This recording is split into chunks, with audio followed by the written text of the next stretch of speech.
in 1 minute. There we go.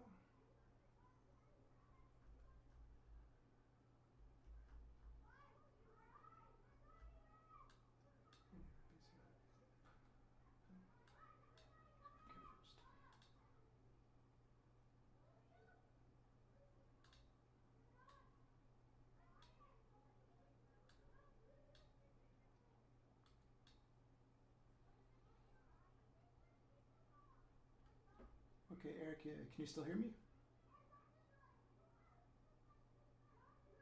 Anyway, here is the, let me get the presentation link for you. I can hear you, Josh.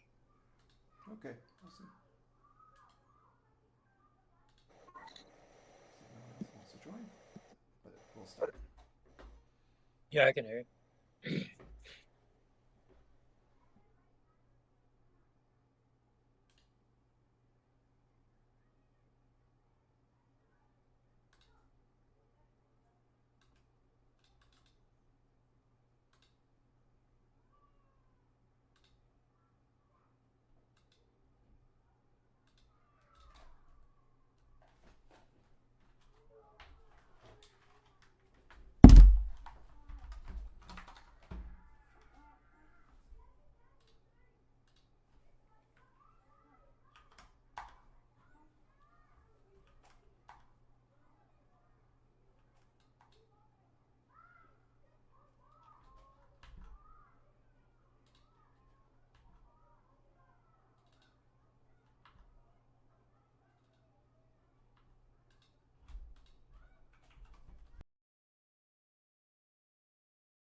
Are you still planning to do the presentation this evening, Josh? Still planning to do the presentation this evening, Josh? Still planning to do the presentation this evening, Josh? Still planning to do the presentation this evening, Josh? Still planning to do the presentation this evening, Josh? Still planning to do the presentation this evening, Josh?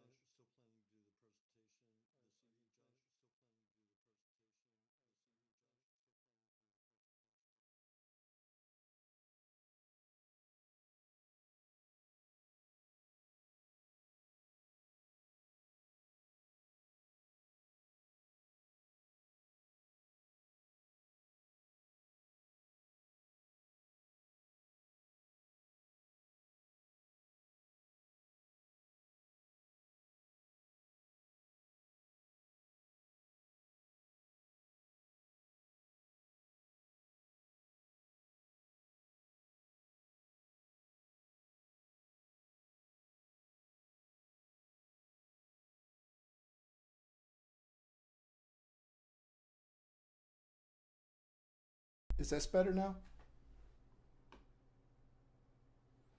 Okay. Okay, yeah. Yeah, just the camera view. Again, just basic agentic AI security practices.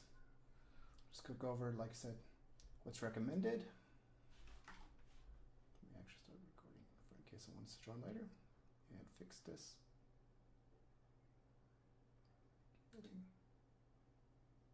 Okay. There, we got rid of the background noise. Sorry about that delay. Okay. This is again Agentic AI security and best practices. Did use Cloud to generate this presentation, build it, so that's why it looks the way it is. basic pillars, things you want to do.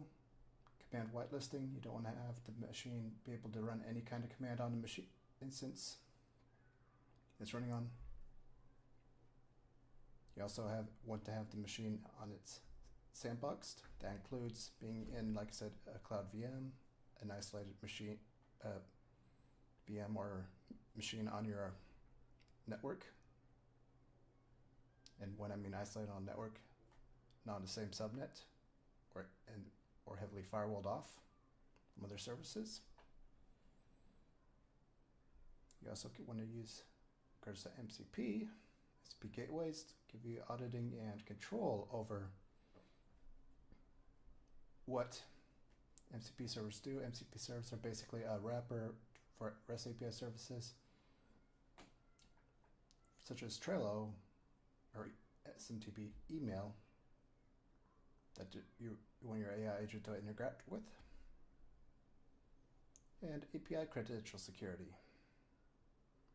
That is, again, you don't want to store your API credentials for such as the backend large language model, Claude, OpenAI, in plain text. You want to pull them from a secret store such as AWS Secret Store or Azure Vault, for example.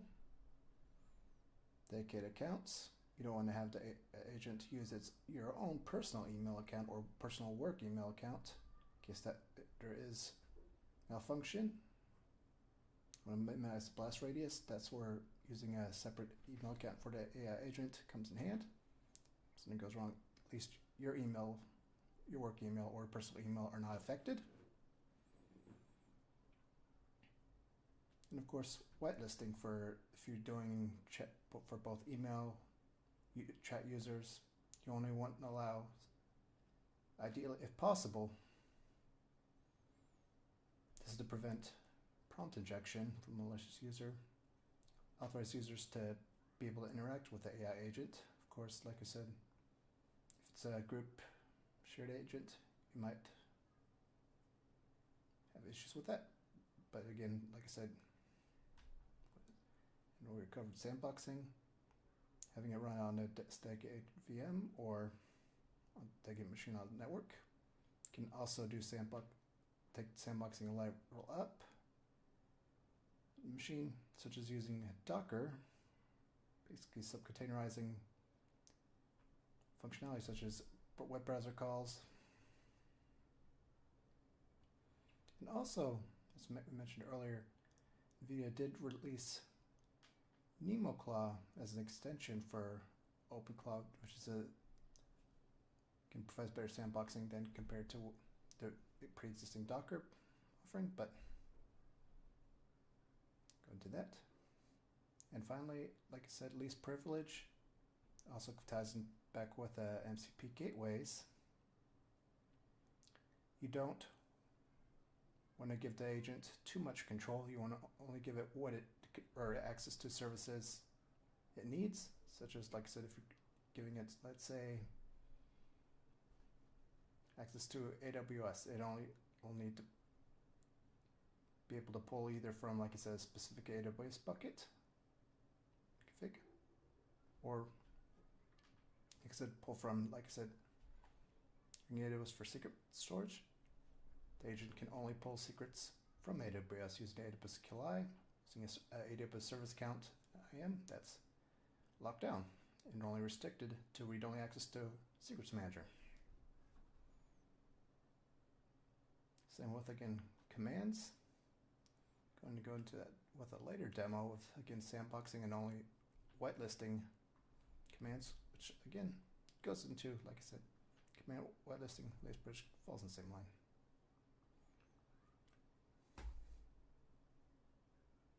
Again, command whitelisting, again, define an explicit allow list, and use structured command schemas, parameterize, and of course, logging, support. Your block command should be logged. You can also do alerting. If you want to do upstream alerting, you can get Splunk as a possible option, or Logstash. The Elk stack.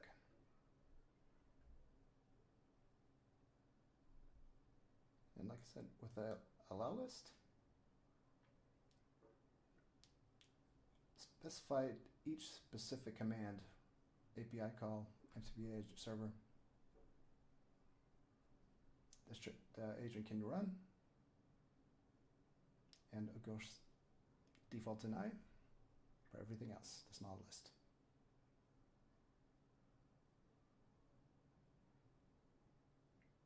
And of course, keep everything structured with structured schemas.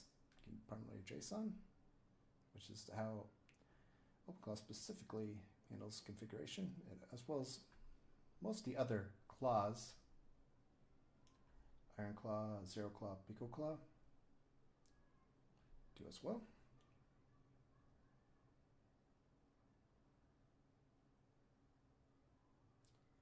And of course, pass the inputs to as arguments. Again, more further line on preventing injection via crafted prompts or prompt injection.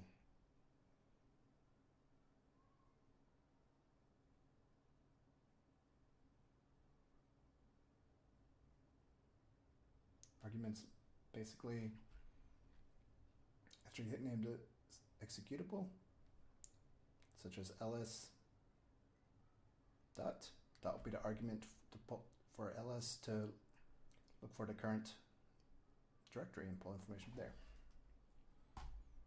Okay, MCP gateways. Why you want to use them? Basically, they're a layer on top of, like I said, securing MCP. They provide policy enforcement, one-place control, auditing, rate limiting, and of course credential abstraction. The agents do not see the API keys. And availability hotstop, revoke tool access, another one.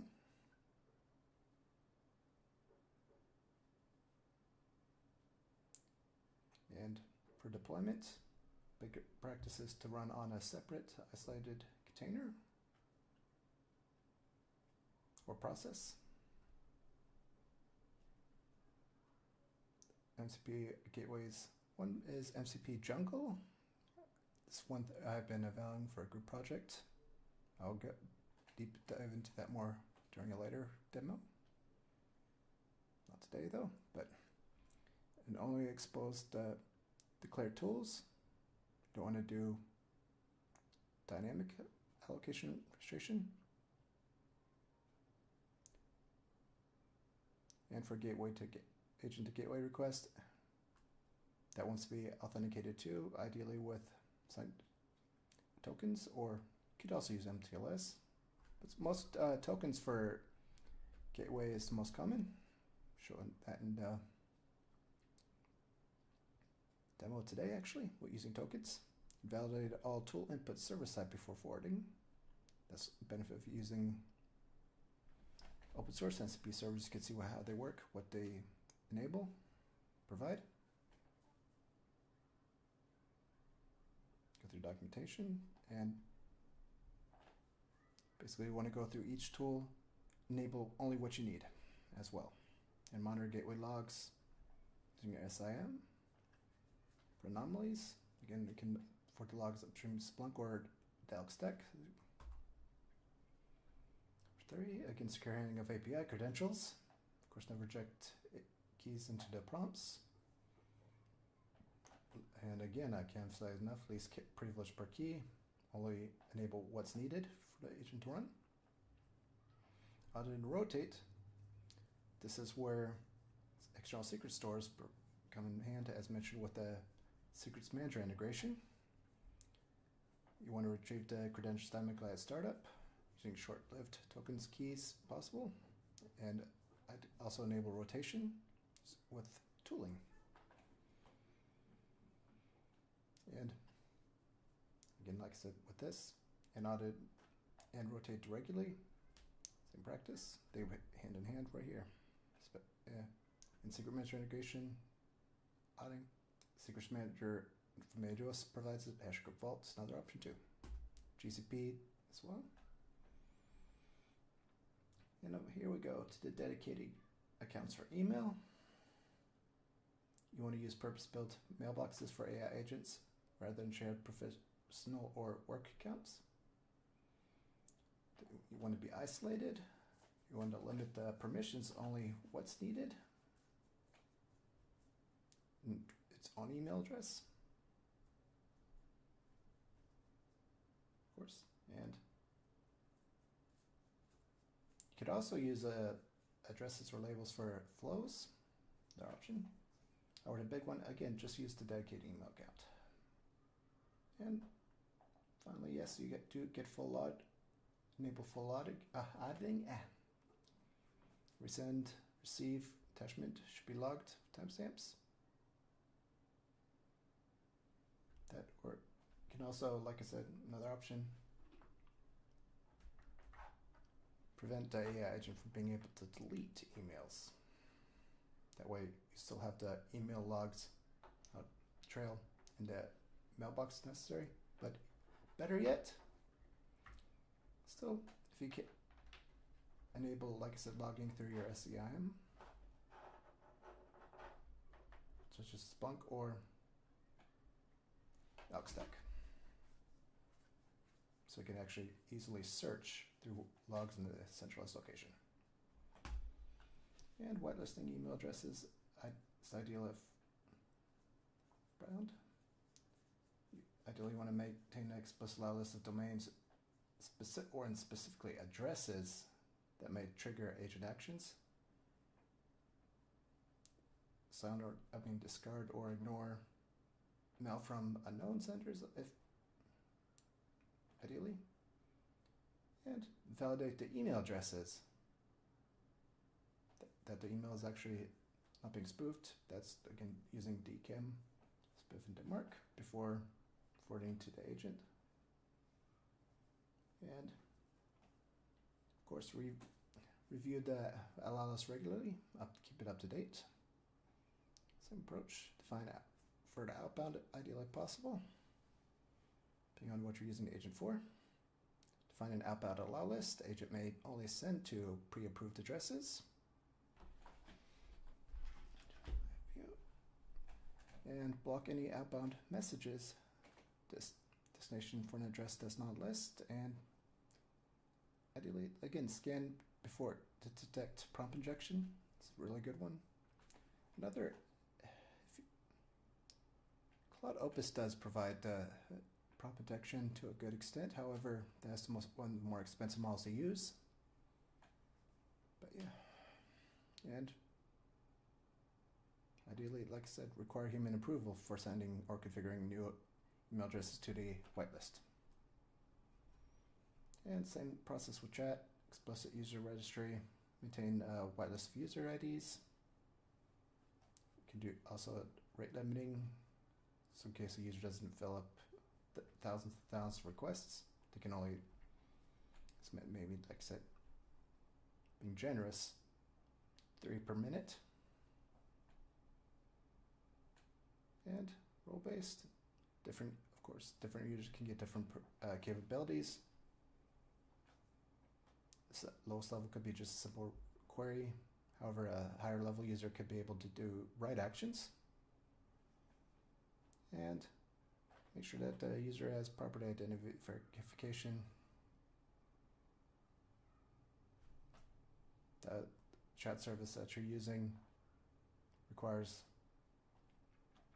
user to be thoroughly logged in. Discord does. IRC can be iffy. So IRC will give a flag if a user is successfully logged in, but one thing you want to check. And as mentioned, Sandbox AI agent execution. You want to isolate agent runtime environments to contain blast radius of any security incident or malfunction. It can be done through process isolation, network isolation, or file system isolation. Combination.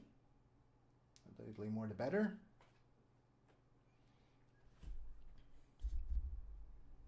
Increase the volume on that. You can run agents on separate containers or VMs. You can also, as mentioned, And you don't want to have shared memory or IPC with other services.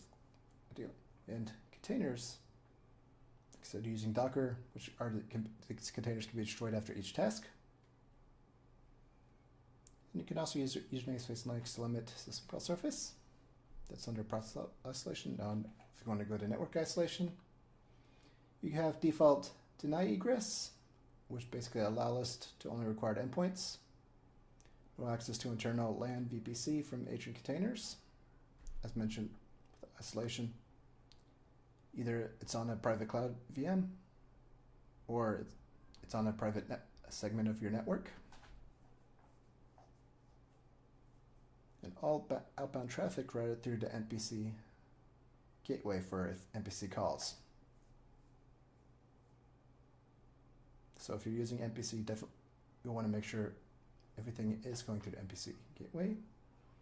And you can also block metadata service endpoints from AWS, GCP, Azure. And file system isolation.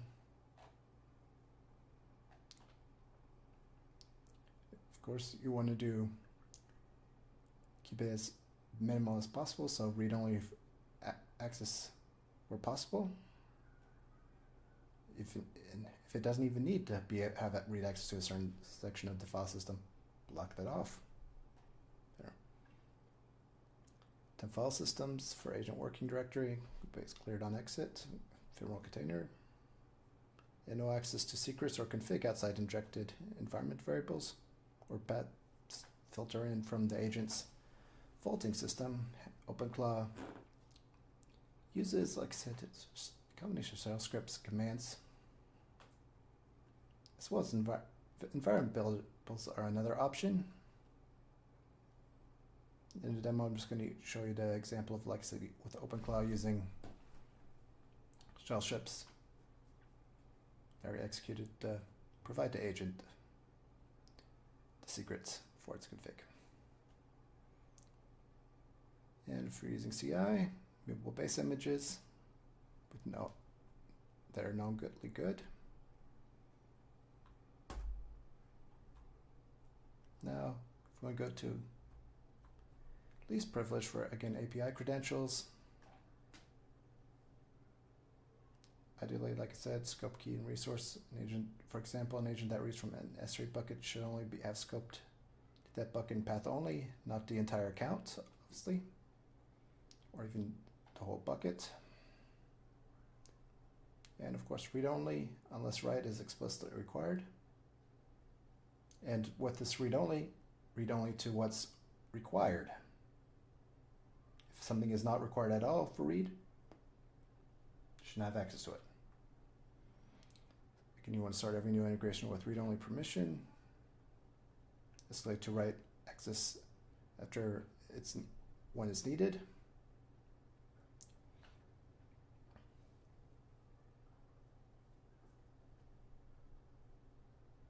And of course, short-lived credentials are preferred, easily rotatable, using credential store, such as AWS Secret Manager, which I'm sure it's demo, as well, or Vault, Scope Vault.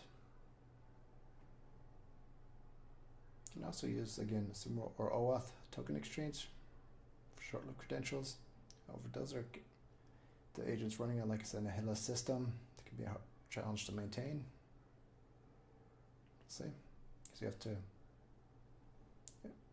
And of course, separate credentials per integration. Each agent should have its own separate set of keys or tokens, API key service accounts. For, like I said, the agent will have its own email, own account credentials for Discord if it's a Discord bot. So, and of course, basically, you never use the same API across multiple integration or tools, because if one key is compromised, if you're using isolation, it can be revoked without impacting the other agent tool functionality. And of course, deploy agent responsibly. Going through again, just a quick overview: whitelist commands, email addresses, and chat users. Following a default deny. Least privilege necessary, of course. Whitelist and route all tools through MCP gateway. This allows auditing learning, and of course, never expose credentials directly. Always through a secret provider, such as AWS Secret Store or HashiCorp Vault. And sandbox every agent. Isolate their process, network, and file system. Again, like I said, with the network, such as DigitalOcean VM, or VM in EC2 on its own VPC. Definitely want to have it on its own VPC, not a shared one. And of course, apply least privilege to API credentials, file systems, scope. You kind of tools, and you want to rotate and audit the credentials necessary. And yeah, there's the presentation. Any questions?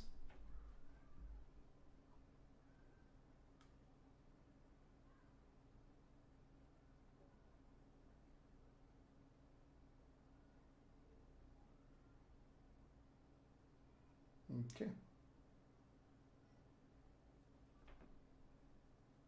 So, yep. Let me switch to the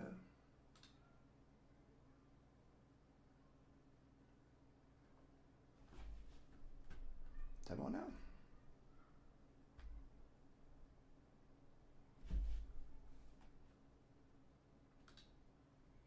Okay, here is the demo. Here again, I'm going to push the latest commit with this code changes after this presentation. Already save time. Committed everything beforehand.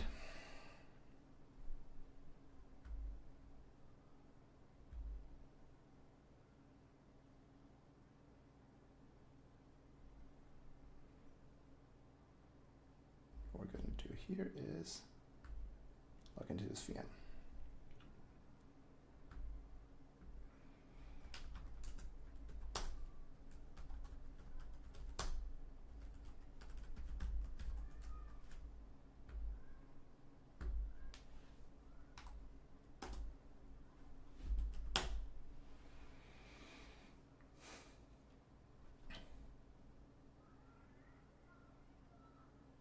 Okay, now again, this is the Ansible OpenCloud that I showed you.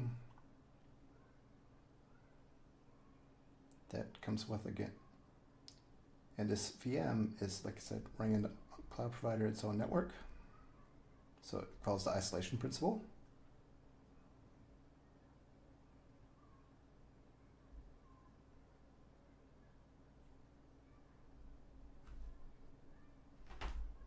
Now first, we will need to configure secrets. To do that, I will actually pull that up.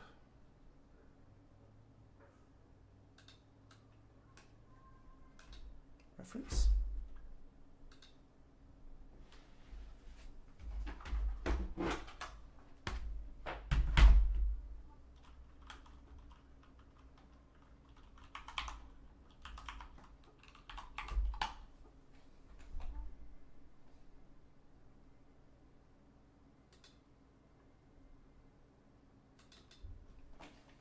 And so first, let's actually get the OpenCloud daemon set up.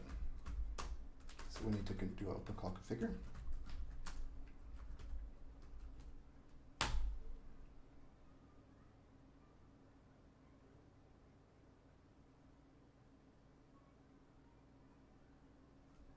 Now we're going to do the agent, the gateway is going to be running locally.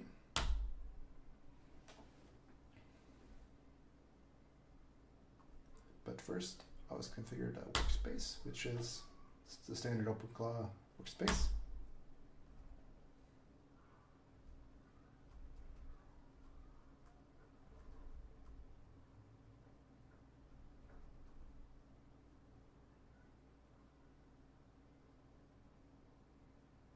We have that. We do want to get the daemon going.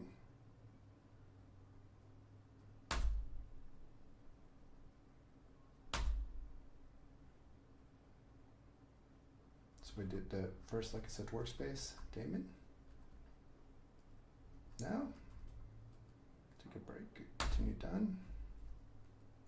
If we go to the in.openclaw folder,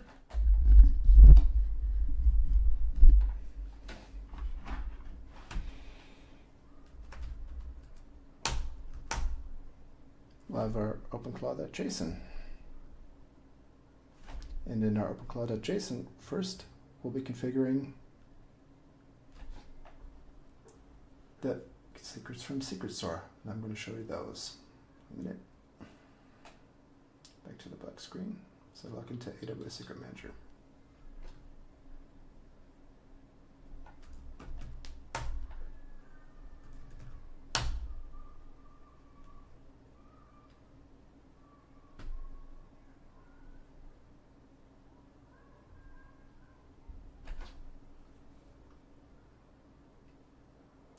Black screen. So in AWS, here we are. As you can see here, we're going to be, this script uses the AWS CLI, the Perform Secrets Manager. So first, we want to have under IAM, a service account with only read access permissions to Secret Manager. So if you go to IAM dashboard under users, you can create a user. Already did. OpenClaw dev user. See, just recently used for this demo. To do that, you can go under that. Then you can also go under, like I said, create the policy. You have the user created. Now I'm going to go to the policy, which I already did. I have to create an OpenClaw only devs read secret. And basically giving it only read access to, well, it does kind of say write for decrypt. Over KMS is also, it's an extra layer of encryption for your secrets. It's a bit more costly to use. I'm not using it right now with this demo just to cut costs down, but you can always use the standard AWS encryption key for your secrets. Should be sufficient. So as you can see here, I only have enabled describe secret, get resource policy, get secret value, and the secret version IDs and list secrets. Can do this in this, like I said, editor, both visual and JSON. Go do visual.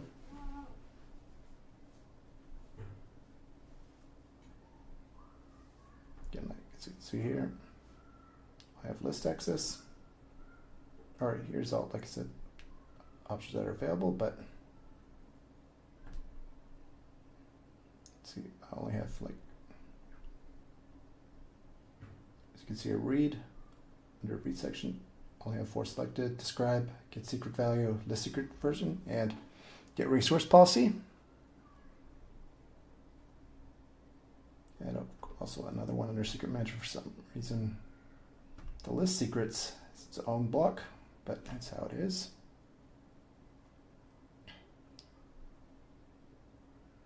Now, of course, if you do want to use the KMS,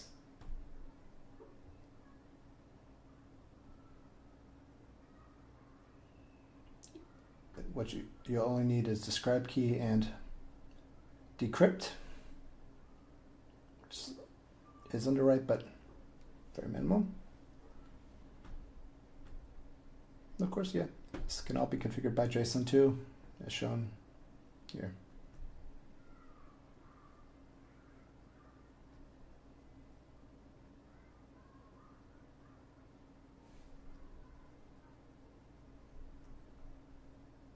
Now I showed you the building of the policy. Let's go back to our IAM user. Of course, you can just click next and save, but this is already done. I don't want to break anything. Back to IAM users. Like I said, create the user. So you have the user created. you'll assign a policy. You can go from here, permissions.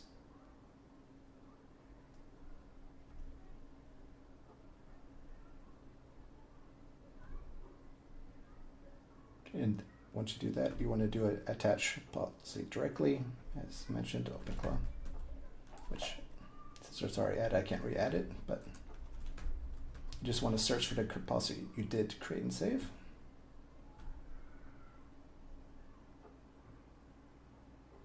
Under, yeah, right here. But yeah, and here's again what it shows you. Basically, it's the visual editor option or the JSON for setting the policy. Let's go, maybe go back, sorry, I'm jumping around. Back to users. So we have the policy set. Service credential. Go to that tab, get the security credential. For that CLI, you want to create an access key. So you do that. I already have two, one for the local laptop, another for this VM instance. However, this was a rebuilt it VM, so I am going to have to rebuild this one. Good for you. So easily you can first have to do a deactivate, then delete.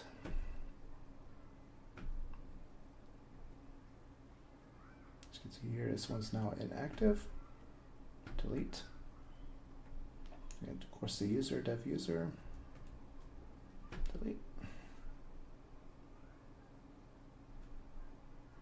I'm going to create an access key. Here we go. This is for a command line interface, AWS CLI. Other. You don't want, you just want, like I said, the first option to add the command line interface. And you understand the recommendation and want to proceed to create an access key. Next. Let's give it a name, tag.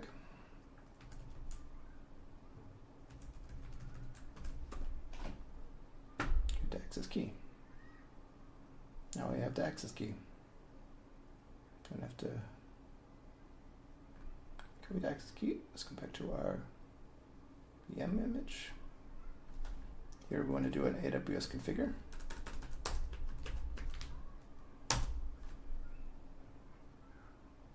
Because we're configuring the AWS CLI for this account. Paste in the access key. So drop real quick for credential that I'm going to be pasting in. So here's the black screen again.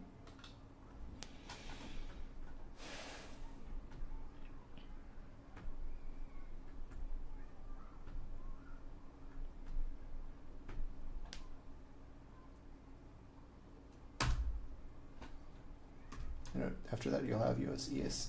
Type in your region. I'm using US East 2. Now format, just click none, and I'll do a click clear, and now I can go back to the showing the screen.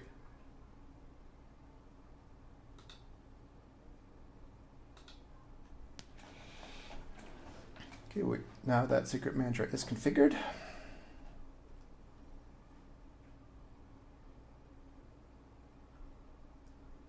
Going to go start OpenClaw configure, or actually better.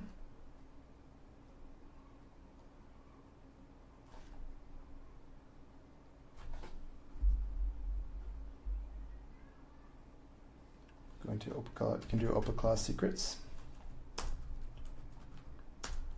Configure.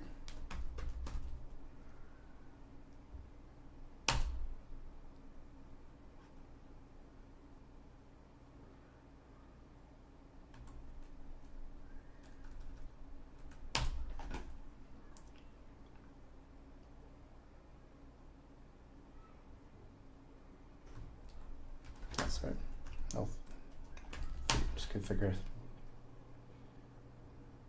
Do this either through the CLI shown here. So adding a provider is an option, which I'm going to show you through the CLI approach. You could also edit the OpenClaw.json. I'll show you afterwards.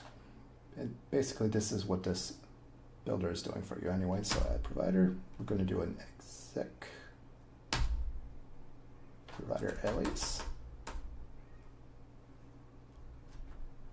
and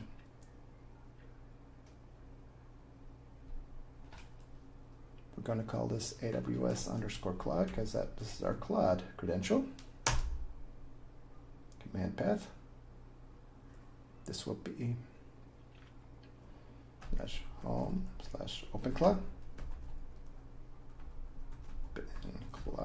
/scripts.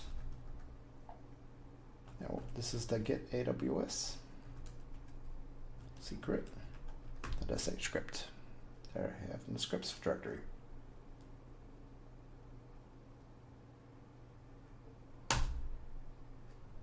Now the args, that will be the value from Secret Manager for the secret. Let me go jump back to Secret Manager.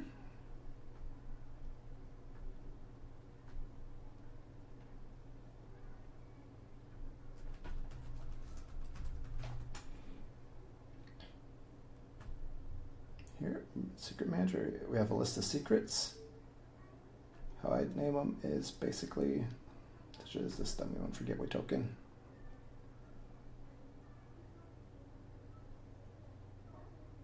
And also using the AWS Secret Manager default encryption key. Should way do it. You can also, like I said, use your own KMS, but configure the secret name as the key, and the value will be the secret. And I'm going to show you for the type of secret you want to create. You want to do other type, let's say some key, and then this is the key. Just go to reference and some secret value. Now, of course, encryption key. Cheapest option is to use the AWS Secret Manager key, or you could also use your KMS key that you generated elsewhere. I'm not going to go into detail on generating the key this presentation, though. You can go, of course, next. The secret name. I keep the key value and the secret name the same, so key. So let's say some key.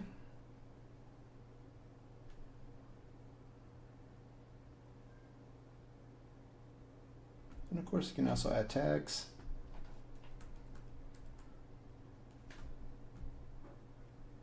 Such as your environment, product, or dev.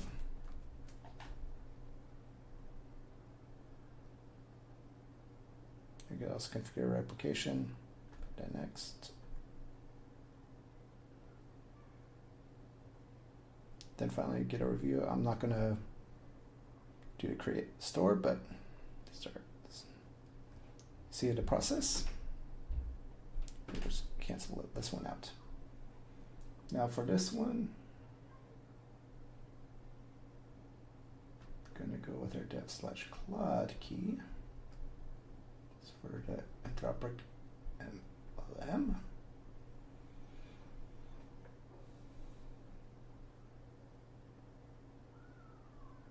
With the script created, I just pass in the key value shown here. This has to be coded though.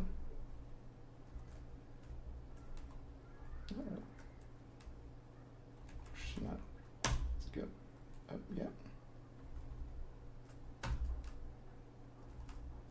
JSON does have to be quoted. Timeout. You can use default. A default for here as well, and a default. For this specific case, the script no for the JSON only response. Can leave blank for none. Also use trusted errors blank for none.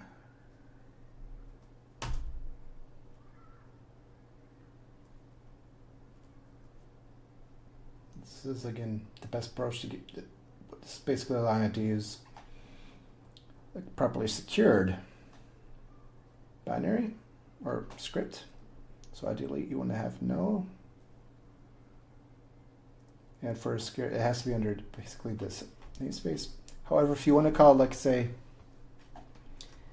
AWS Secret Manager directly or HashiCorp Vault, it does work better for Vault because this wrapper script has to do a bit of cleaning for the return value, it's using JQ. Or if you'd like to use just hash code vault, you could do insecure command path checks and then point instead of using, like I said, a wrapper script as shown here for Secret Manager, you could just point directly to the vault binary, vault CLI binary. But for this, the best, most secure place, if, like I said, with this wrapper script, I can do insecure command path checks no, but if you do use some, for example, like I said, the vault binary stored under user bin, then in that case you would have to go yes. So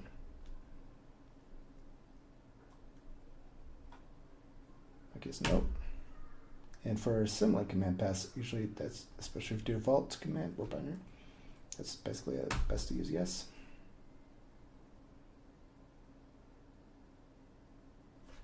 Now that we have the binary configured, AWS Cloud,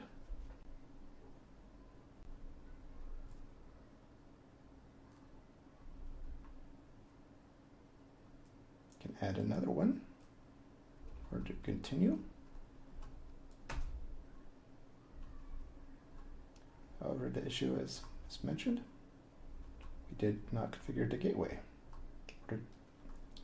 So to fit, we're going to have to go back. Let's go back and do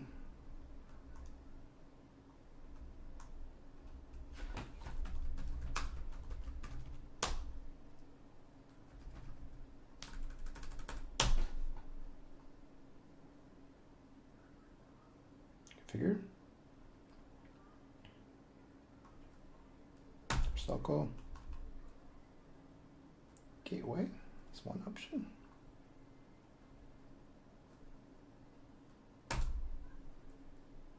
The gateway port. In this case, most secure is either loopback if you're doing it SSH, or you could do Telnet, which is a VPN service. These are the most secure options. Very careful with auto or LAN. Those are secure risks.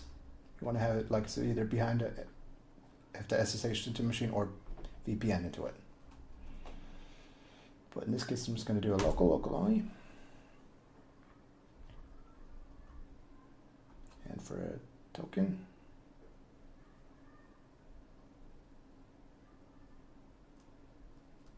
I use a token. We're not using a tail scale, so that's going to be off. In the meantime, I'm going to use a generated secret store token. However, I'm going to fix that.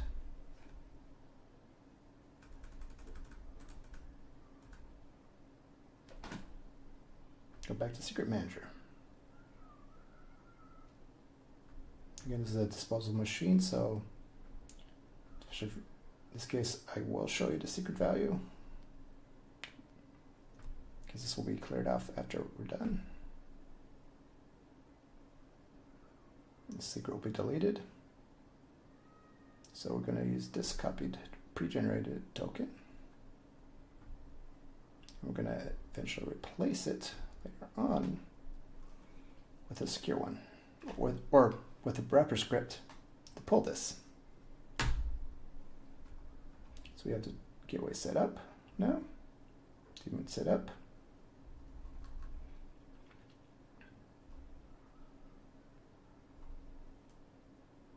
Now configure the model.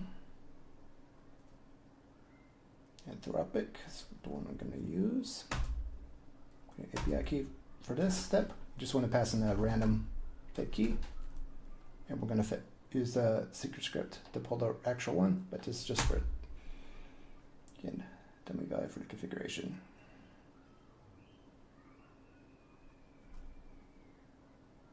Let's go back.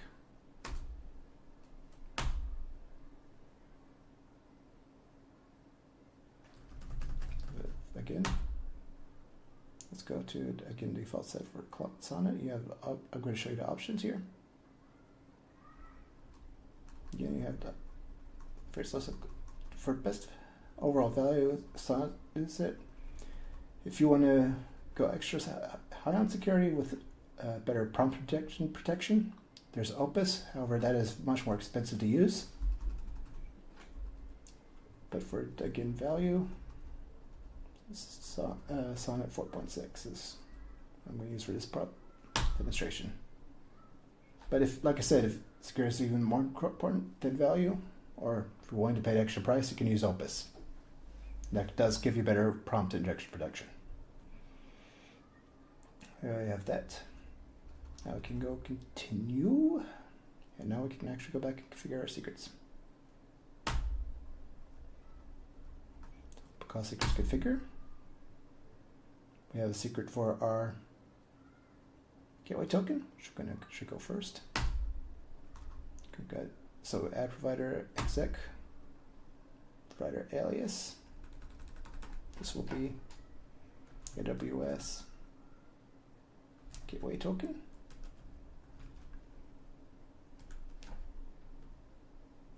What approach for that naming? I guess I'm going to clear this one out.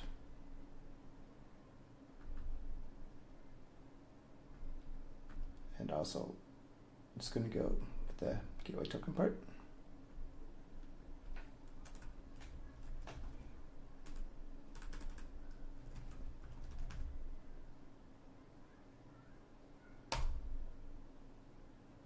Here's the path. We have to do the home / WinClaw. OpenClaw. Scripts. And our git AWS. Secret. .sh.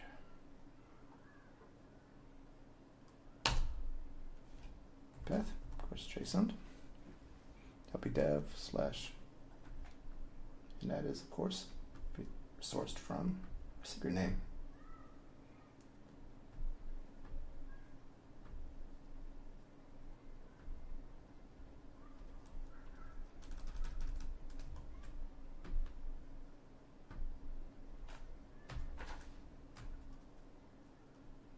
Quote. Timeout, and it can be default. That would be no. Again, like I said, if you're using, in this case, if you're using, like I said, a direct call to the HashiCorp Vault CLI, or which will give you the raw JSON string, unlike AWS CLI, which I have to do a router to get that, but you can definitely, in that case, want to do insecure paths, because that will be referencing under user bin, which I will not like, but it really doesn't matter for my demo. And also allow symlink, which in that case, if you do, like I said, a binary under user bin, such as HashiCorp Vault, that would be yes as well, but in this case, that really won't matter. Now, I'm going to do continue. This is our gateway auth token. Again, make sure it's exec, gateway token, and secret ID, that'll be value. And we can, of course, configure another credential. This will be our Anthropic key.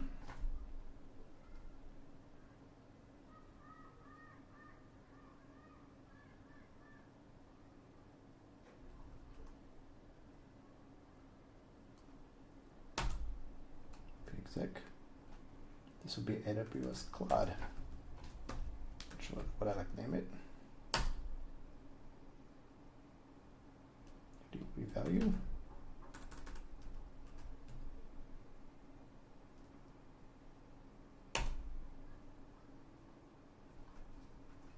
However, again, that's like a figure, so it's gonna fail. And unfortunately, in this case, we're gonna have to restart. Sorry about the delay. And another thing, actually go back. If we're doing exec, you have to do this allow exec flag as well.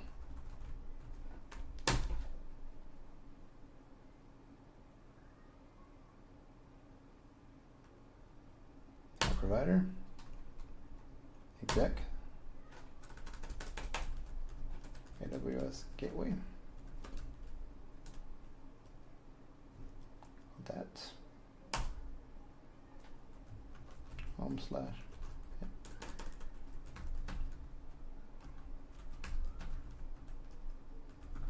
Give it AWS grid.sh. Show actually scripts.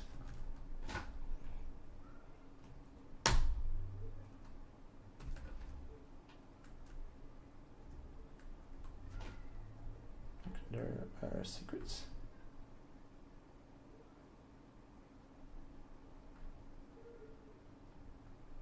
Is there a name of our secret? The token.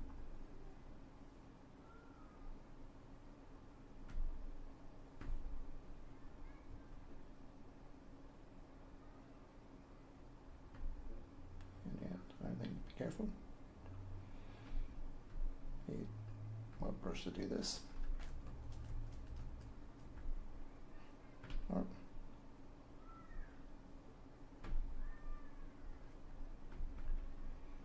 first coded. And of course the default timeout. No in this case. So it matters for this case, but for if you do hash file, yes.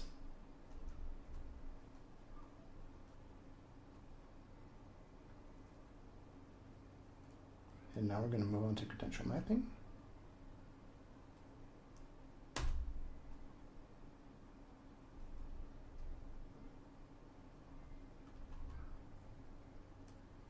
Be our gateway auth token. Sec. AWS gateway. Value, secret ID, we'll just call it value.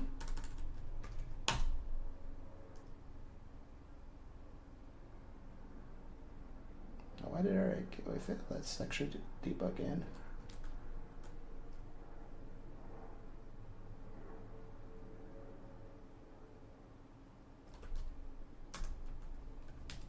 And of course, actually I do know, I'm going to show you contrips.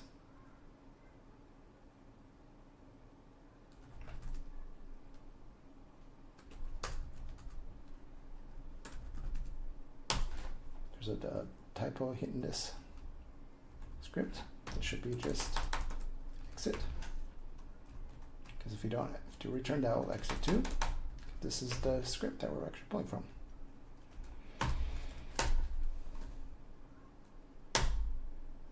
So get in real quick. App provider. Exec. AWS gateway. Home slash open claw dot open get AWS secret message. So what's happening?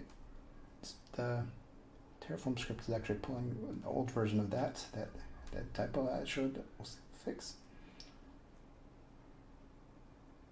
So we're going to do get AWS secret.sh. That's what I was returning to. Let's go back and copy our gateway token.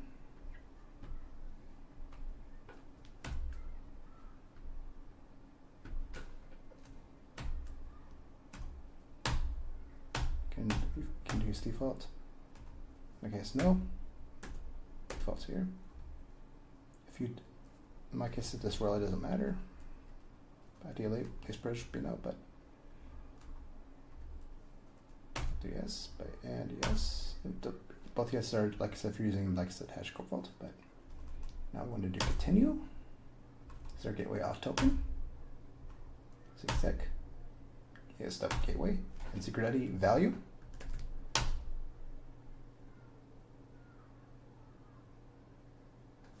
And of course, you want to make sure.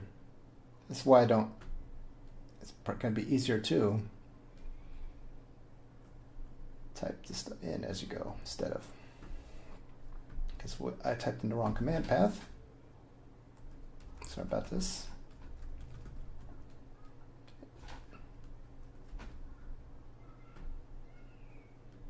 This will be scripts. I'll do a copy and paste. And we'll also do a cat to make sure we can show that we're looking at the correct script, which we are here.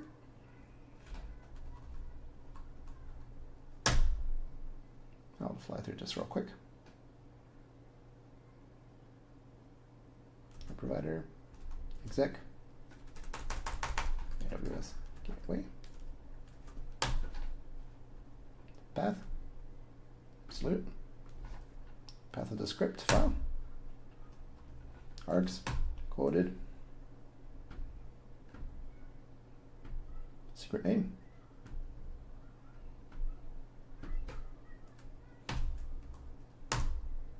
timeout, you just use defaults. And no for my case. As again, if you use vault directly, yes or no, no would work for mine. This and symlink pass no would work for mine, but if you use vault, it would be yes. And now continue. We'll have our gateway auth token, exec, AWS gateway, secret ID again value.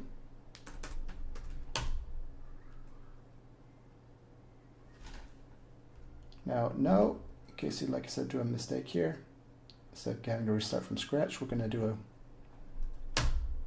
we're going to go through the process again for another one. But as you can see here, we have a plan, it's generated, it's valid, it, tested that, obviously the script that's being called is in the correct path. You can apply plan now. And what you'll see if you go to the opencloud.json, we have a secret configured AWS gateway. You can also, like I said, vim into this opencloud.json and just type this in manually here. So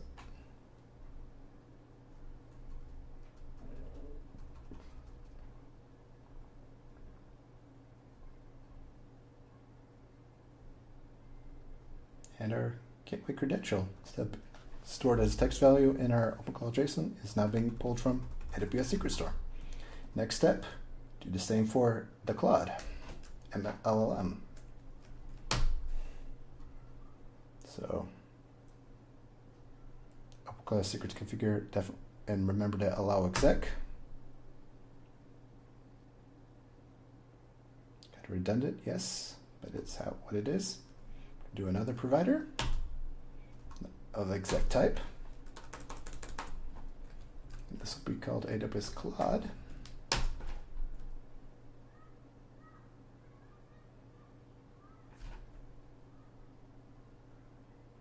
And this will be /secrets /opencloud.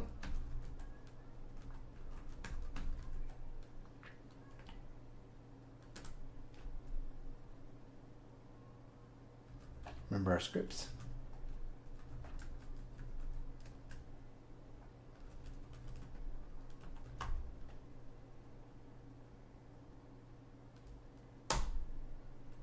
Now we're going to pass in quoted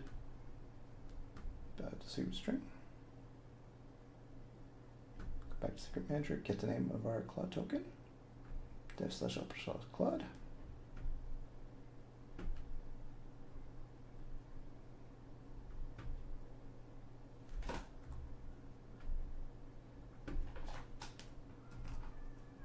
In default timeouts. No, my case. Defaults. So again, make much difference in my case. So do yes, especially if you're doing hash code vault. Do continue.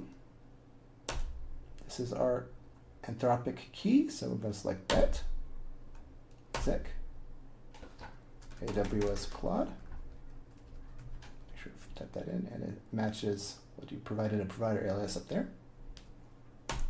Secret date, just value.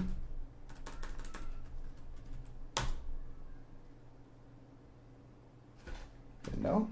Just want to generate the plan which we're configuring and apply to plan now. Yes.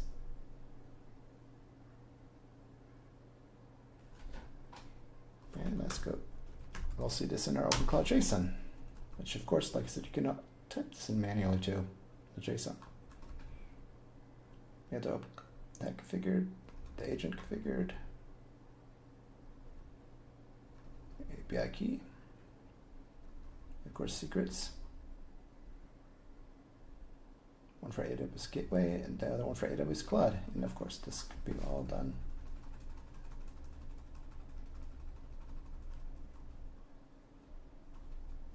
Yeah. Now we're ready to actually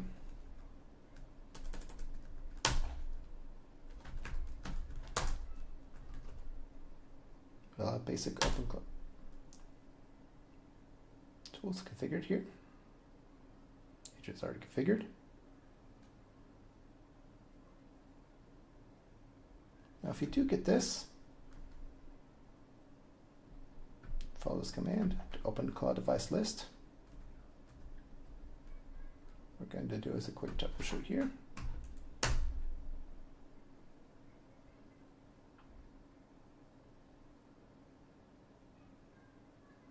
We need to approve this device list request for our gateway.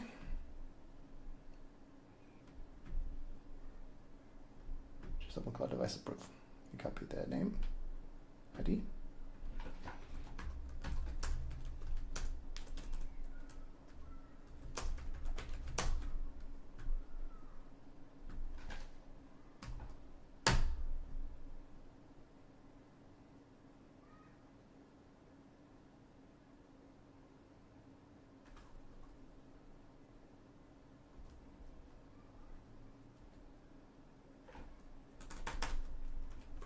Type.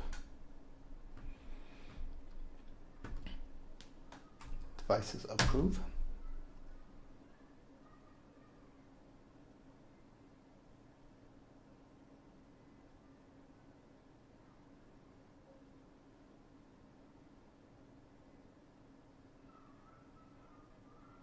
Okay, we do have an issue connecting to our gateway.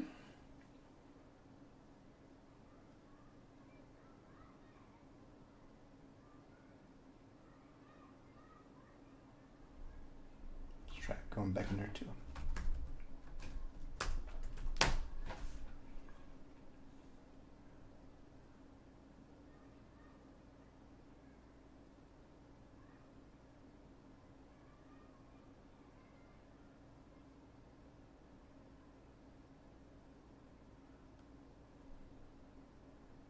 How it shows our gateway is connected. Let's give it a prompt. And let's say St. Louis. Oh, con cloud for this.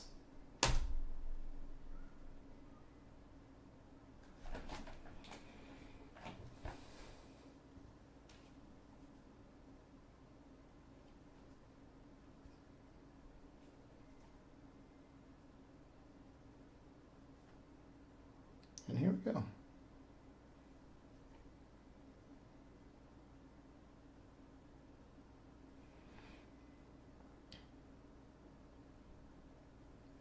We're pulling both from Secrets Manager, as you can see from here.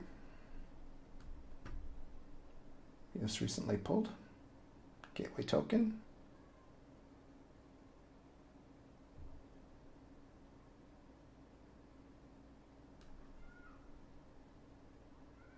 I think it seems a few minutes off, but in Cloud. But that's right, it created on. That's retrieved today, of course.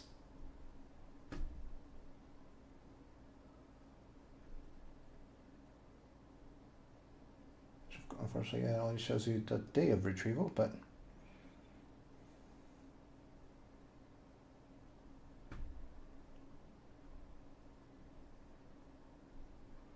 you can actually see that it was retrieved today. It's bare minimum, but it is pulled from there. Back, actually 1 minute. Yeah.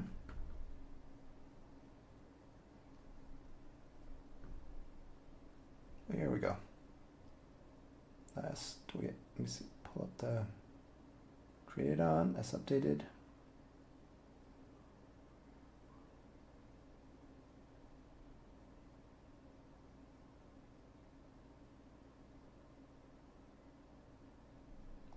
Yeah, like I said, it would be a nice feature if it did show when it was last retrieved. Or it does actually, yeah. Last retrieved. Why not have that view on my...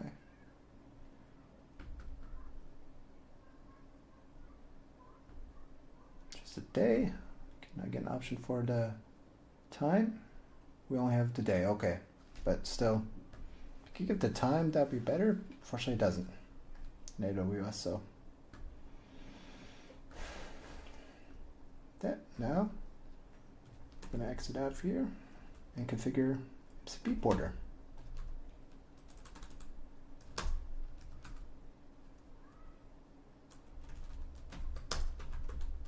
Which we need to do configure again.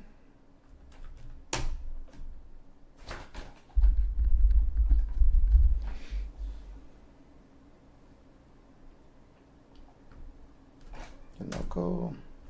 This will be now under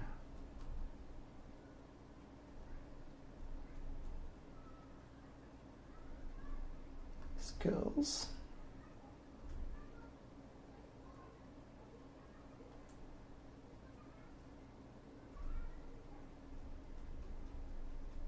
We'll have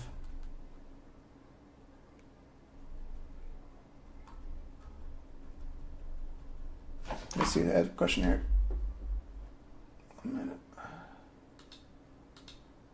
All right, add up. Okay.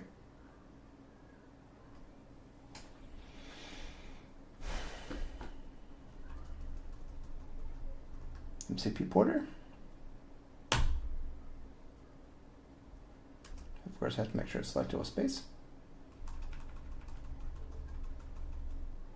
Enter. How will we install it? PnPM is the best approach.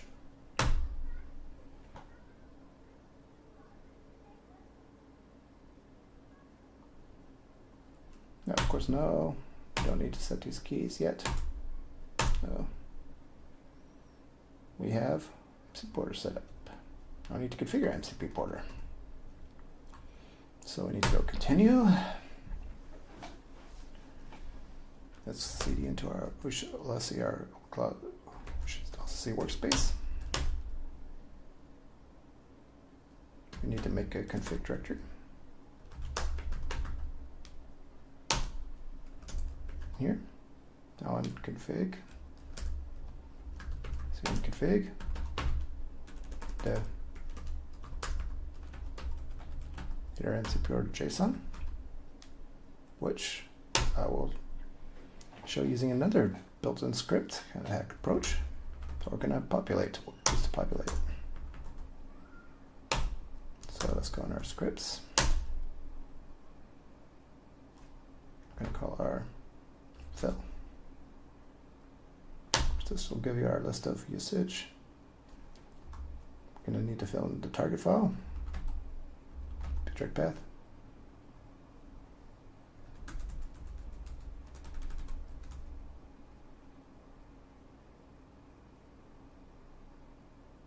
Should be under workspace.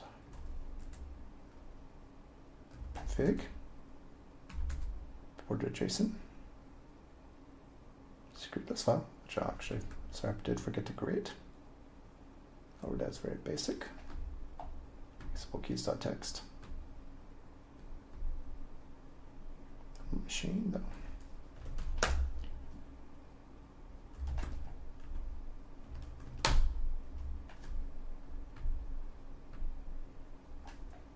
That was copied in.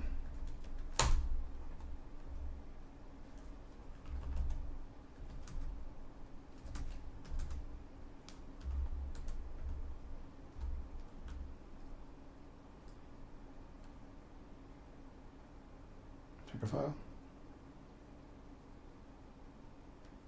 Our keys.txt, and then path to get AWS secret sh.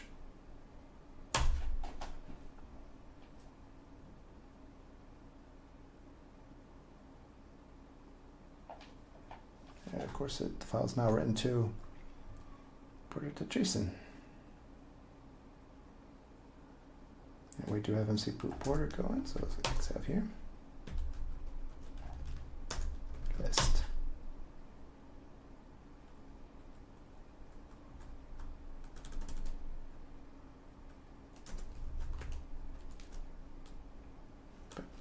Yes, you do need to usually see an workspace config.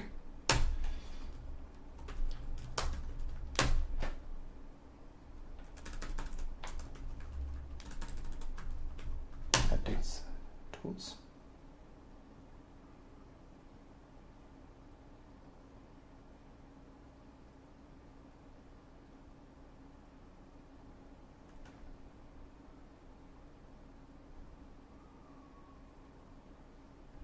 Actually, sorry, I did skip a step. Actually, I can't show that because that all contained a script file.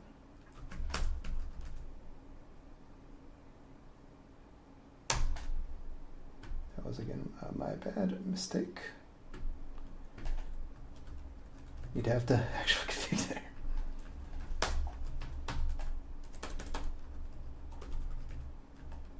Import JSON. This is see here, just a templated out version of the JSON config that the other script I showed will fill in. I was skipping ahead myself, so I need to add that in first.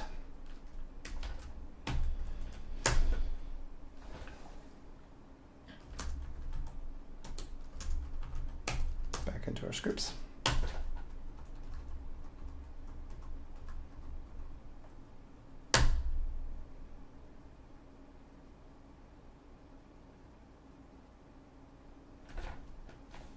Now we can do AMC.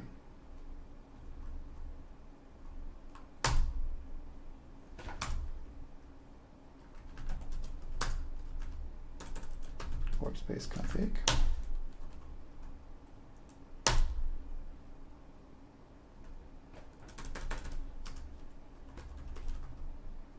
Import.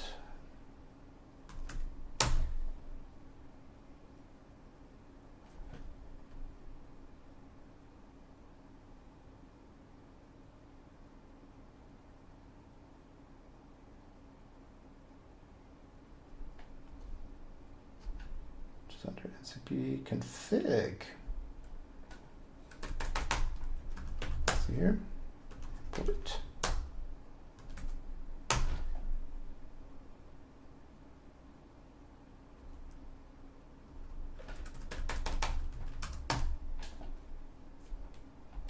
Do a quick actually. Should be right. 1 minute.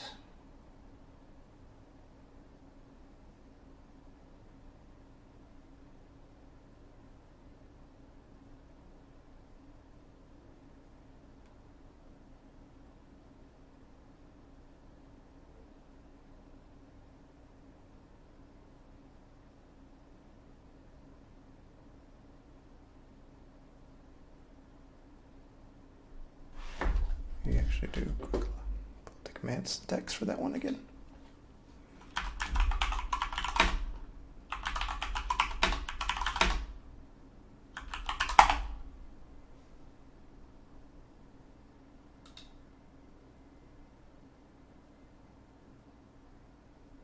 It's just okay.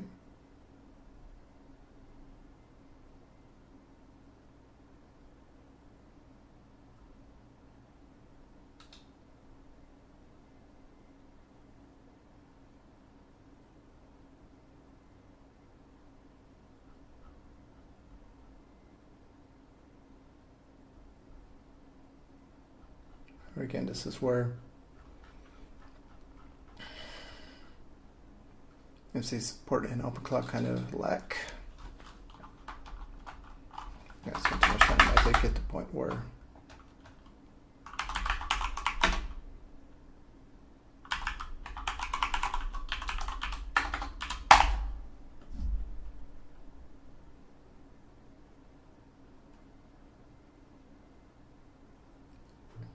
yeah.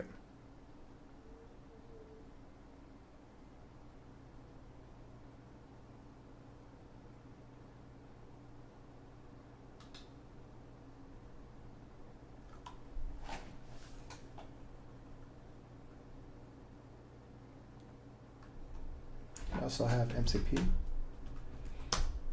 doctor.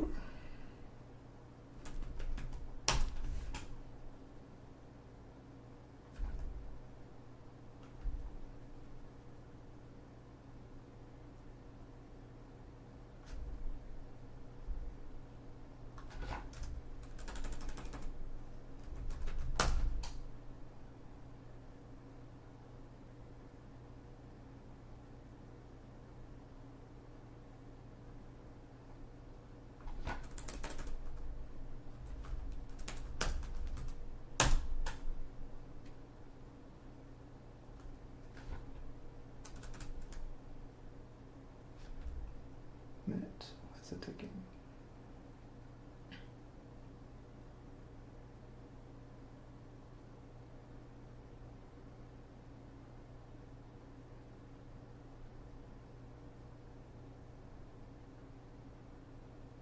Endurance per list.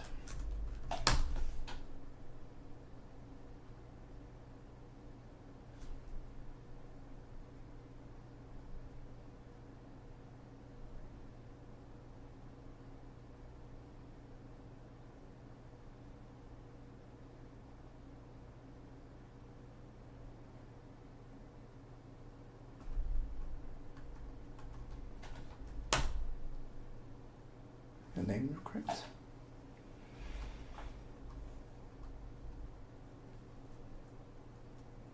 You can also like to use this tool to doctor or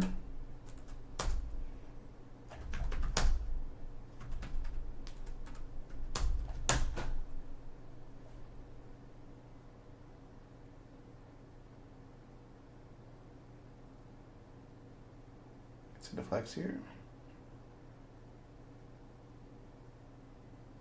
If you want to do it, like I said,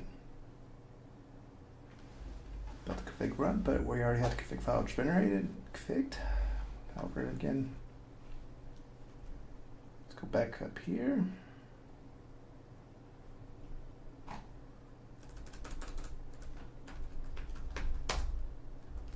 There we go.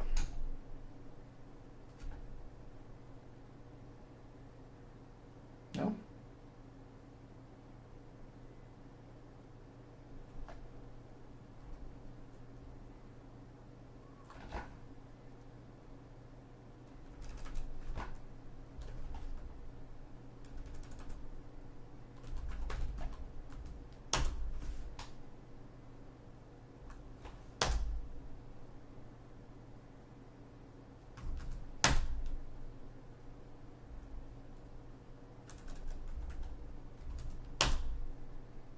Not importing, okay.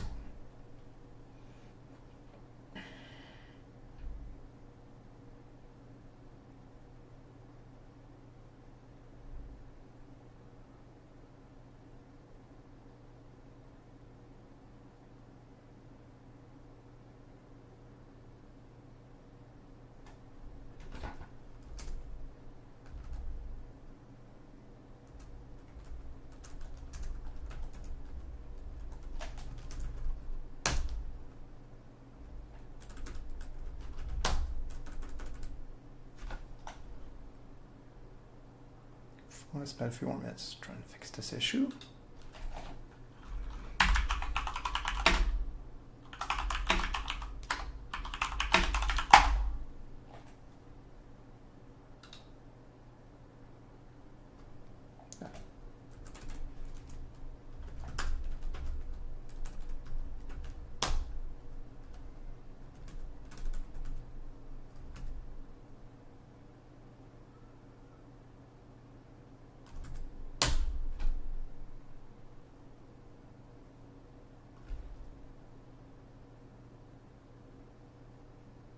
Okay, yeah, that's why I was running. There's a syntax error. It must have been that. However, unfortunately, with these credentials, I'm not able to share those.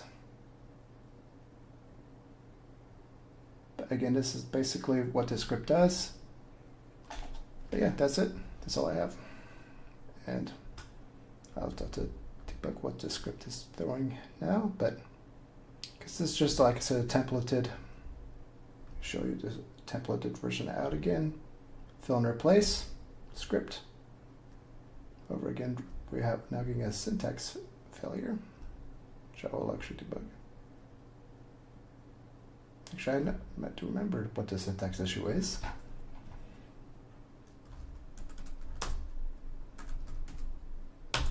Let's actually fix that. Under get AWS secrets.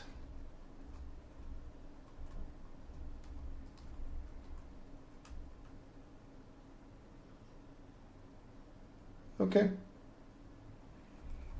That's okay. Yep. You're welcome. Yep. Good night.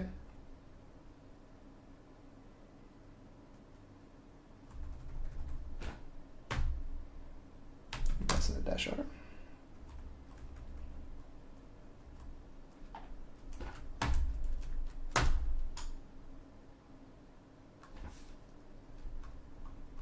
I'm gonna clear out this file.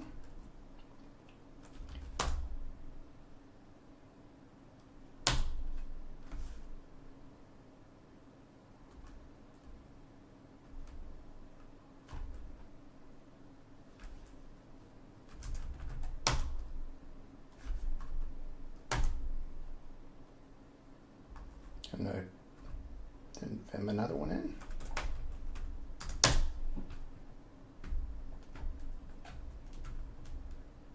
Just copy it in. We're getting a double quote issue.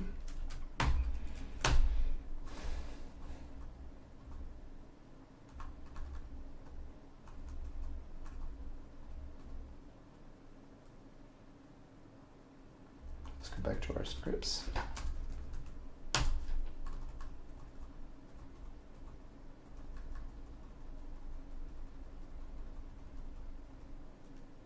Fill scripts file.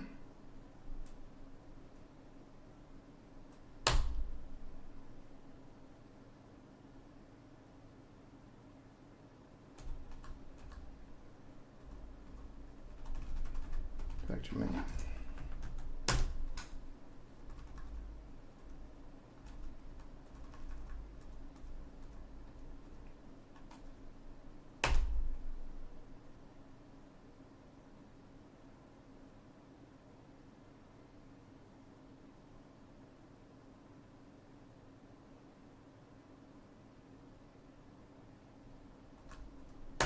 And we can see now we have our MCP servers. Or at least they know what working today. We haven't been able to reach the Trello one for some technical issue. Now, let's see Woody again. That sent an email.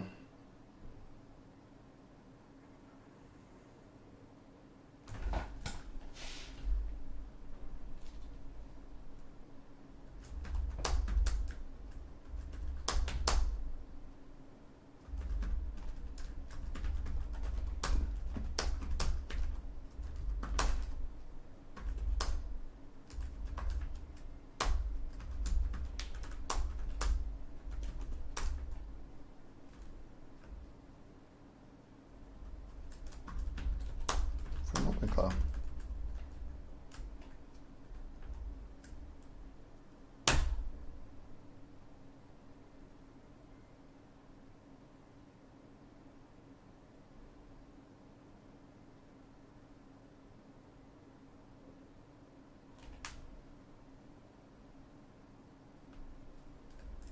Yeah, I have to use the name of the email server.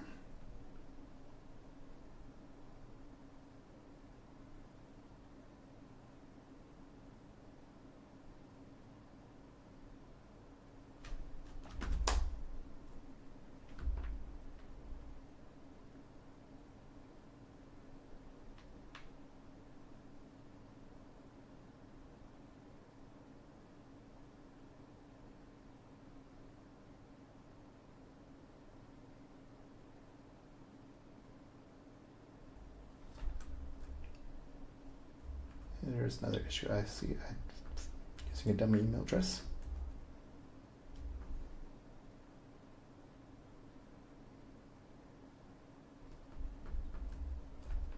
He actually close out and actually drop, because I'm going to be touching on some information I can't show. Let me go to my workspace.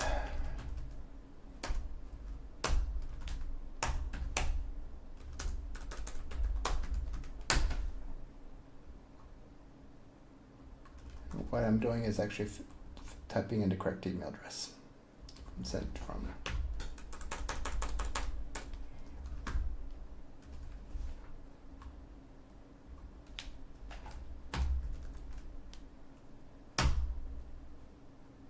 Now that we're out of there, going back, and I will be back to OpenCloud TOEIC.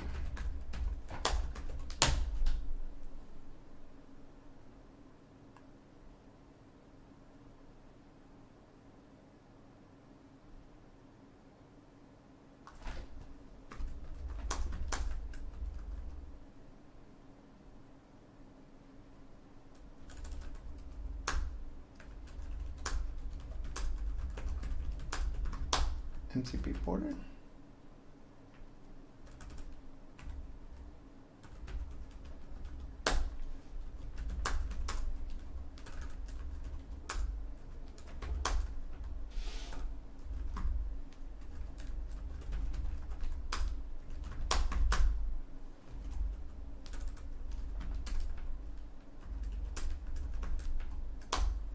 The body from OpenCloud.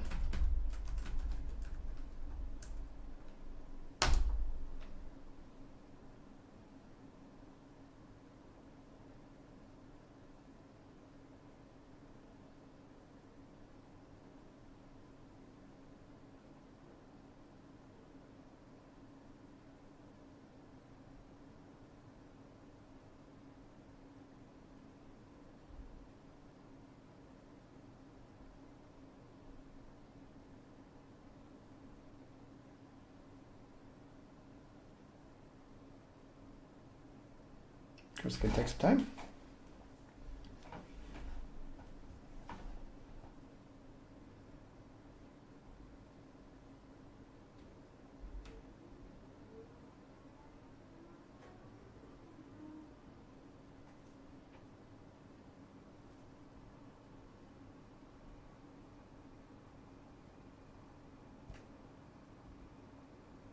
It's still going.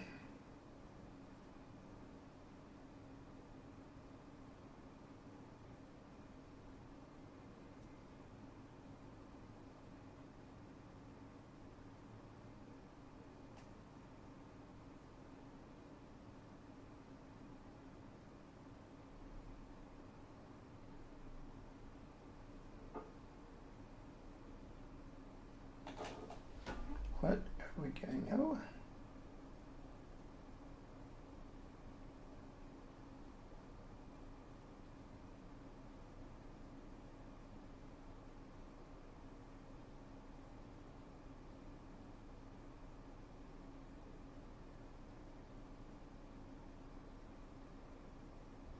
A credential issue.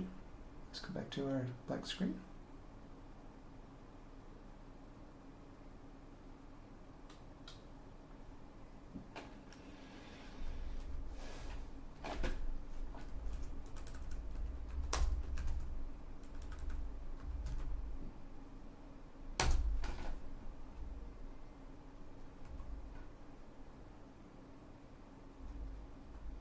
Let's see what I did. Another config issue.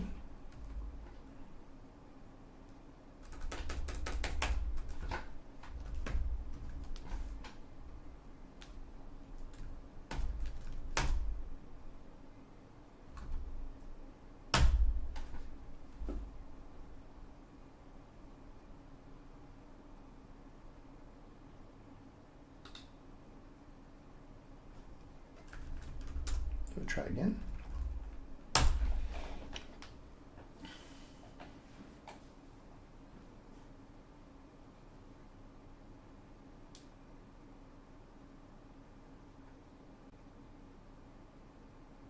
go. Reset.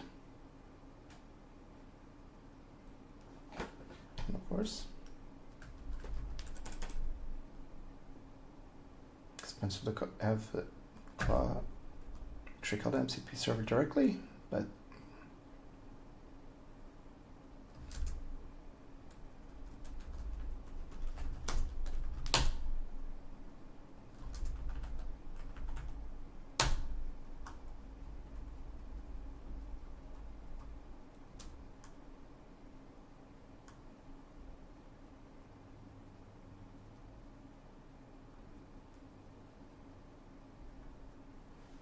over.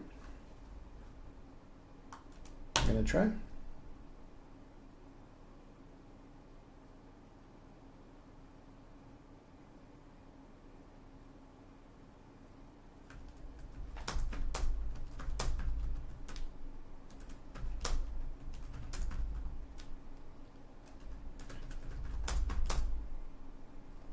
So we're using the Trello MCP server.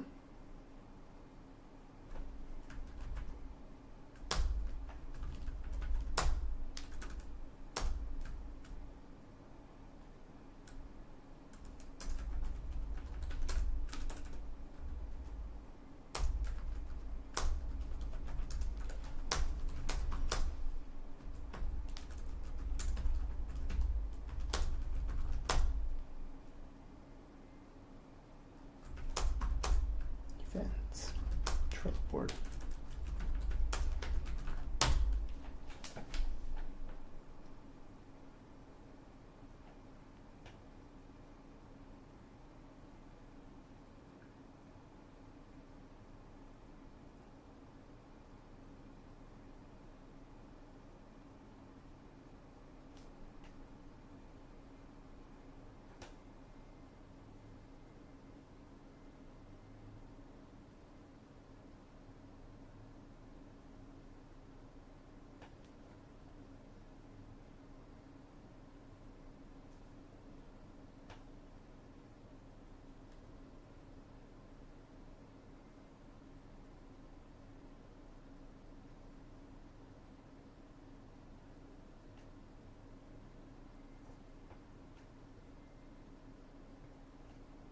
What was the package fixture? Okay, and this is where again security risk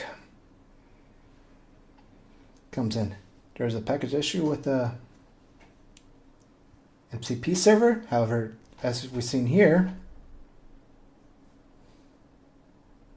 we just bypassed the MCP server and used Trello API directly.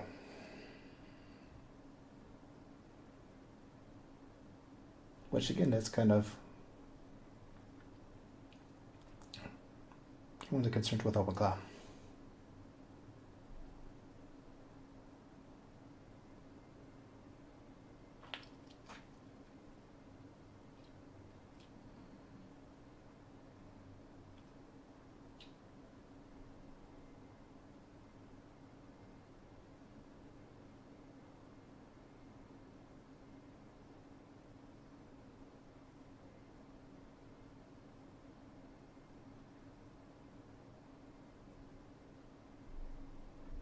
You know what? Yeah. We overwrite the config. I can't really show it because it does have a credential. Oh, we use a different MCP server than what was supposed to. We did use MCP server, but we update the config. But yeah. Actually, I'm gonna do a quick check. I'm gonna do a black screen though.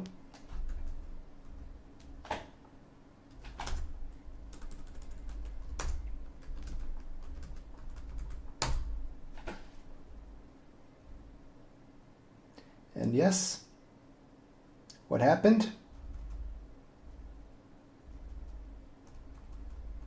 We did update the config, which is something, a security concern that AI agents as we saw.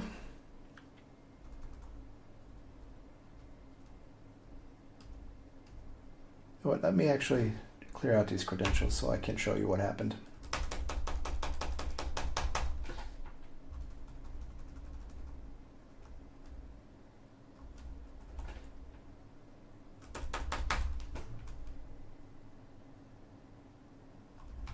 start with the black screen, but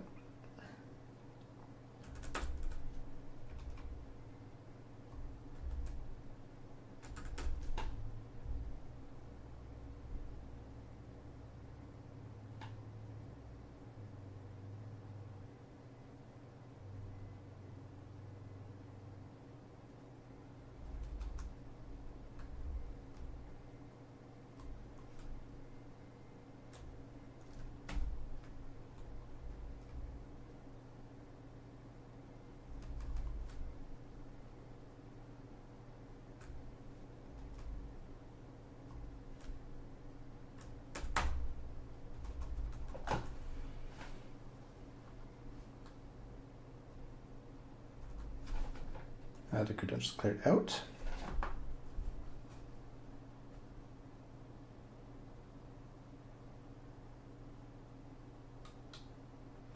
You see yet what it was? Configure that hint services MCP Trello. It's now this other MCP server implementation.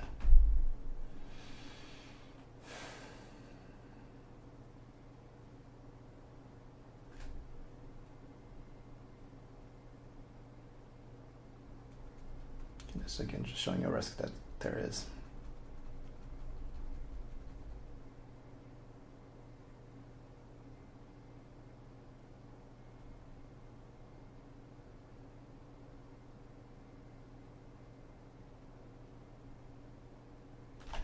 But anyway, the emailed one did work through, so I showed you that. Yeah, again, thanks for watching.